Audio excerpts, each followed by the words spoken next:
surely heard, Italy was the first within the European community to publish a specific law concerning artificial intelligence. So we decided to create a series of meetings. This is the first, where we will analyze from time to time specific aspects of the law. Thank you. Specific aspects of the law. This is a first meeting, an initial introductory session that we want to have together. So it will obviously be very high level. I will talk to you about the general principles, about what the relationship is with the artificial intelligence regulation. And then in the following sessions, in our upcoming coffee meetings, we will instead analyze the individual points of the legislation. All right, so many of us already know each other, but for those who don't, I've been working in law for many years now, particularly in healthcare law. I also deal extensively with new technologies and data protection. And that's why I pay such close attention to this topic and why we quickly started to address this subject as soon as possible. So the first point I'd like to make is that today we have sorry, let me correct myself. The first point I'd like to make is that although we're dealing with an Italian law, it concerns a topic that has a much broader scope than just the Italian territory. That's why we've decided to make this video both in Italian and in English. So the slides you're seeing are in a way doubled. They're obviously in both Italian and English, so that both versions of the presentation are available. So yes, don't be surprised. It's not a mistake, but rather a deliberate choice, let's say, because the video will also be in English. Returning to the topic, today in Europe, we have a regulation on artificial intelligence, which was published in August 2024, number 1689, also known as the AI Act, the Regulation on Artificial Intelligence. And Italy, as we mentioned at the beginning, is the first country to issue a dedicated law. So how do these two disciplines relate to each other? Because obviously it seems a bit odd that we have two sets of rules, one at the EU level and one Italian, but in reality, the two sets of rules are they deal with somewhat different topics, meaning they regulate slightly different subjects. More precisely, the EU regulation on artificial intelligence is fundamentally a product regulation, meaning it's a regulation that sets out the rules for those who have to design, implement, validate, and place software and systems on the market. Of AI or AI models, because the regulation includes both rules relating to the system, that is artificial intelligence itself, and rules relating to the models, the so-called foundation models, which are often part of artificial intelligence products. So although it is strongly influenced, I would say, by ethical aspects as well, since that's obviously one of the most important issues.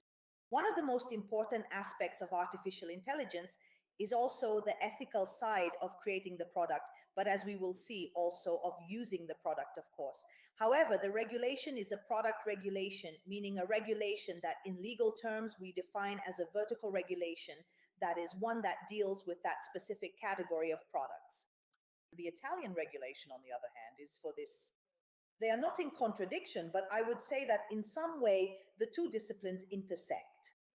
The Italian law, which moreover is a framework law. So it's a law that in some points, as we will see, establishes the general principles, but refers to the issuance of national decrees and other regulatory acts at the national level, is a law that in some way regulates the phase, I would say the context, in which artificial intelligence is used. So upstream, we have a regulation on the product, and downstream, I would say in our territory today, we have a law on, this is Article 1, it states, I promote a correct, transparent, and responsible use of artificial intelligence. Now, just for clarity, the regulation on artificial intelligence also has some rules that concern the deployer, that is the figure of the user, establishing certain obligations for the user, referred to as the deployer. Here, the Italian law is a bit broader. It's a law that at this point is still in many ways quite principled. It depends on the specific provisions. There are some rules that are already directly applicable, not just principles, but actually have requirements that can be applied right away. In other areas, however, there are only general principles. But fundamentally, Italian law 132 comprehensively deals with the various sectors and the intricate governance of artificial intelligence within Italy. So here I've broken them down a bit to show you how it's organized. As I mentioned at the beginning, this is just our first meeting, but our idea is to create a series of sessions on this topic to analyze this law. So today we'll look at the general framework, and then we'll also go in depth into the articles we consider most relevant. As you can see, the first 5 articles are about the principles and objectives, so the fundamental definitions, which we'll broadly cover today. In the second part, which is perhaps the core, from Article 6 to Article 16, there are provisions concerning different sectors. So how artificial intelligence is used in public administration, in healthcare, in the workplace, in the field of justice, and what intellectual professions are required to do. So there are, let's say, sector-specific verticals where the principles of use are analyzed. Then from Article 17 to 23, we have articles that concern governance, which are established here. These are public bodies, in particular AGD and ACN, which are tasked with managing at the national level, overseeing and therefore carrying out governance, coordination and management activities, but also, of course, activities of supervision and the enforcement of sanctions. Then we have Articles 24 and 25 on the protection of copyright, which we will look at separately. Setting that aside for now, we then have criminal provisions that have amended the penal code in cases where crimes are committed using artificial intelligence systems. And finally, we have the final provisions. So pay attention, because this law was published in the Official Gazette on September 25th and became fully effective on October 10th. So exactly 1 week ago. Now, I'd like to go over the first provision with you. Article 1 states, more or less as we saw at the beginning, that the law is intended to regulate, to promote in some way, to govern the use of artificial intelligence systems in certain sectors. Article 2 refers to the definitions in the EU regulation so as not to create any contradictions or interpretative difficulties. The definitions are those of the EU regulation. Then we have Article 3, which covers the general principles. Now, the general principles are the kind of thing that no one in the business world ever reads.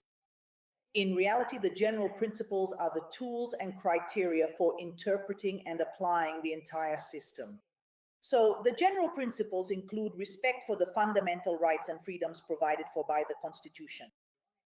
Of course, it may seem trivial when read like this because we see it in so many laws, but in some way it is a very important reminder of constitutional protections.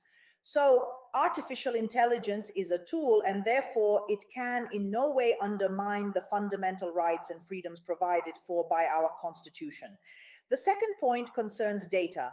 As you know, when it comes to data, obviously artificial intelligence, thanks to it, in addition to being a bit energy intensive, is also a tool that requires large amounts of data, especially to be properly designed and properly tested, and to avoid bias, because it's obvious that with too little data,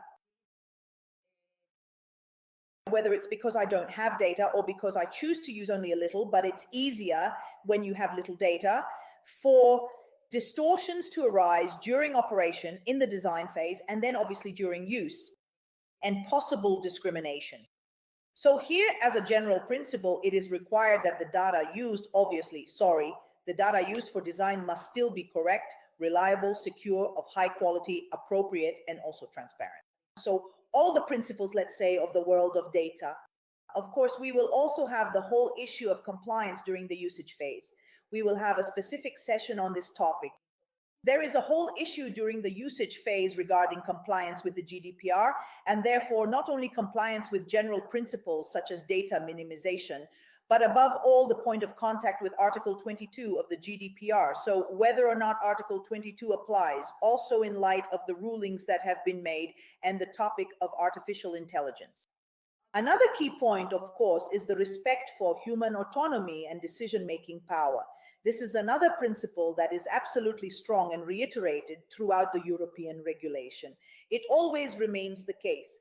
Artificial intelligence is a tool. It does not replace humans, and under no circumstances can it take away human decision-making power.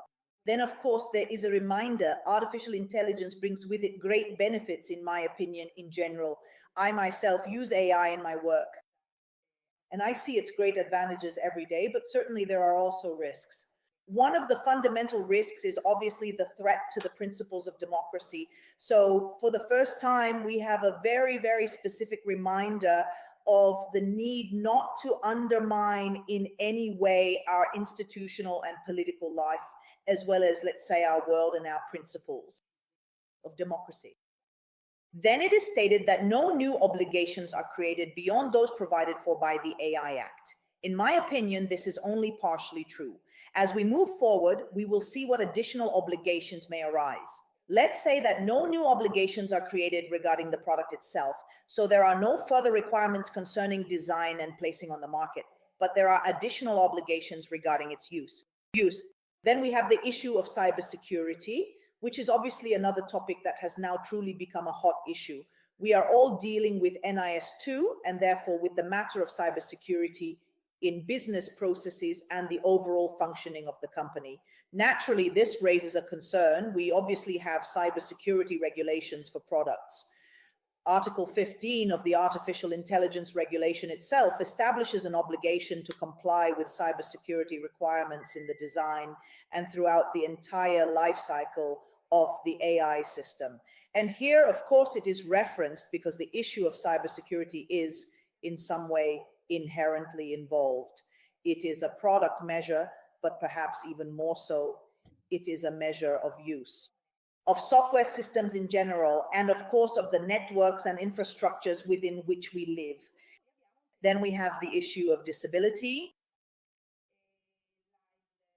Digital technology is certainly already divisive in some ways. It is, of course, also in terms of culture and people's age. That's already the case. It's not something that we should be ashamed of. It's simply a reality.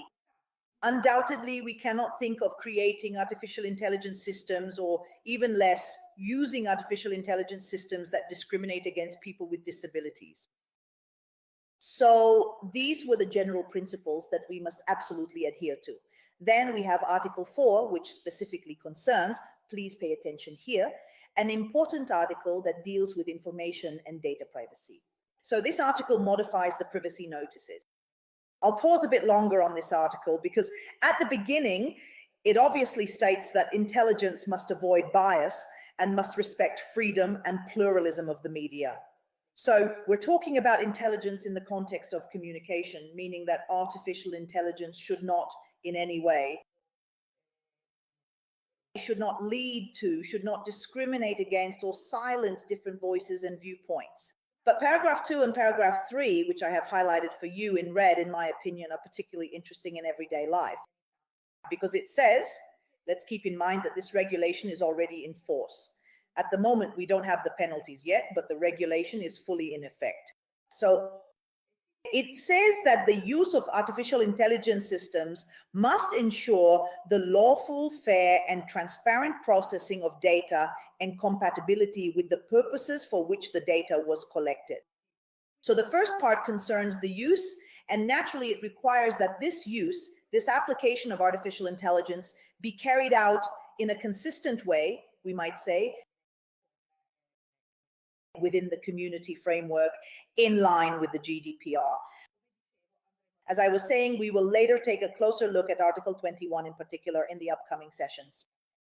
The third paragraph is perhaps the most important because, pay attention, in my opinion, this is where an intervention is needed, or rather, to be more precise, an integration of the privacy notice we already have and are already using, because it says that the information and communications relating to data processing connected to the use of artificial intelligence systems must be provided in clear and simple language. So here, the legislator is calling on us to include something more than what is required by Article 13 of the GDPR in our current code, because these are pieces of information and communications related to data processing that are carried out using artificial intelligence systems. So the first thing I obviously need to do is understand what is actually being used within a company. Thank you.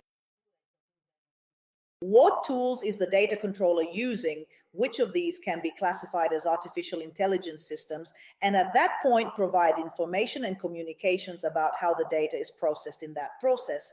This is different from simply saying, I process your data for this purpose, your data is processed in a manner consistent with the GDPR, securely, or giving generic indications. Here, there is a very specific request for information and communication regarding the retention of data when I use artificial intelligence systems. So here, as I mentioned earlier, even though there are not yet any sanctions, the obligation already exists in our legal system. We are already required to see what these are, which ones apply. The artificial intelligence tools that we are already using today, and to update our privacy notices accordingly. Then the regulation also provides, and I have to say this is very interesting, that there is a specific provision here regarding economic development. In other words, the state as legislator has also set itself the goal of somehow promoting and facilitating, that is, taking positive actions to obviously encourage the development and proper use of artificial intelligence. The first point concerns initiatives. We'll see what they are later, but for now, this is just a general principle aimed at improving human-machine interaction and the use of robotics. Note that there is a preference for the creation of an intelligence market. Innovative, eco-friendly, open, and competitive artificial intelligence. So in any case, the idea is to somehow intervene with actions in the market, in this specific market, to facilitate the availability of and access to high-quality data for companies that develop or use artificial intelligence systems. We will later see that in Article 8 of this law, there is a very interesting section on scientific research and research in general, on artificial intelligence products, but this is a major opening in the sense that we live in a system where the stance has always been one of great, I would say, attention to data, and perhaps at times even a certain reluctance regarding the usability of data. Here, the focus is specifically on facilitating the availability and access to data. Then there is a section D regarding platforms. And so here, pay attention. This is another point that we will see how it will be addressed.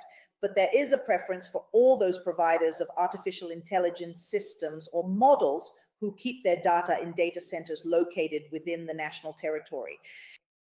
And so obviously there is no obligation to keep data on national servers, but there is certainly a preference that will later be specified in the tender process. For AI system providers who have servers at the national level. Then finally, there's letter E, which encourages collaborative research between companies, research organizations, and technology transfer centers in the field of artificial intelligence. Here, this part is something we also always find in Article 8. This collaboration, partnership, collaborative research. There are already many ways in which we refer to the relationships and collaborations between public and private entities. It's another opening, at least on paper, of course. Then it will also be up to us to properly define the relationship between those who produce data, who are not necessarily, but for us in Italy, for example, in the sector I deal with in healthcare, that we deal with are produced mainly by public entities and of course by private ones that may have the necessary capabilities and businesses. Now, very quickly, I'm heading towards the end of this first meeting of ours. We expect a lot and there is still much to be written. So, as I mentioned at the beginning, this is an enabling law, which means there are many measures that will have to follow and will need to be issued. So we have legislative decrees that will in some way need to adapt the Italian legal system to the EU regulation. In this sense, this law also acts as a hinge, a pivot between the EU regulation and the Italian legal system in general. This includes the allocation of responsibilities to national authorities and some specific legislative changes regarding the banking, financial, insurance, and payment sectors. A whole series of secondary regulations that will need to be issued by the authorities, the collaboration between the various authorities that are called upon to deal with a subject that is in some ways also multidisciplinary, and then all the public entities that provide support to AGID and to the National Cybersecurity Authority. Then there is also an entire system of simplifications for communications. So let's say, as I mentioned earlier, it's a point of contact between the EU regulation and our legal system in general. Then we have, here I have to be very honest, I still don't quite understand exactly what this legislative decree, which will need to be issued regarding the use of data and algorithms, will cover. And the mathematical methods for training artificial intelligence systems. So here, the regulation refers to identifying situations in which it is necessary to establish a legal framework for data, algorithms, and mathematical methods. And to possibly provide protective and compensatory measures, as well as how to handle any disputes that may arise. This should be issued within 60 days, but we know that these deadlines are never really that strict. Then we have a series of ministerial decrees. This one is particularly interesting because it's Article 9, which concerns scientific research in general. Regarding research, we have Article 8 for scientific research aimed at the development of artificial intelligence, and Article 9 for scientific research in general. Here, this is a decree from the Ministry of Health, which should, well, it's supposed to be issued within 120 days. We'll see. Regulate the use of artificial intelligence systems in the context of establishing experimental spaces for research purposes and also for the development of research using tools that already employ artificial intelligence. Then we have Article 12, which will have to provide regulations. Other regulations for artificial intelligence solutions supporting the purposes of the electronic health record. We'll also have a dedicated session on this topic. Then in the world of work, which, as you know, is one of the areas where the use of artificial intelligence is most likely to create distortions, an observatory is being established to monitor the use of artificial intelligence in workplaces, setting out its members, operating procedures and provisions, in short, how it should be used, and gathering all the cases of its use across the national territory. Then it is expected that AGENAS will carry out and provide comprehensive supporting documents for the Advanced Artificial Intelligence Platform. So this initial gathering constituted our very first meeting. I sincerely hope that I have successfully provided you with a thorough and general overview of the relevant legal framework and an insightful preview of the specific topics and detailed aspects that we will be meticulously examining and discussing in our upcoming subsequent sessions. There are certainly some very important topics, such as the use in public administration, the use in the healthcare sector, so Article 7, Article 8, and Article 9, which concern research. And then we will have the entire section on labor law. So stay tuned to our coffee talks, because as I was saying, this is the first in a long series where we will be discussing things as we study the subject and delve deeper into these topics. Have a good day, everyone.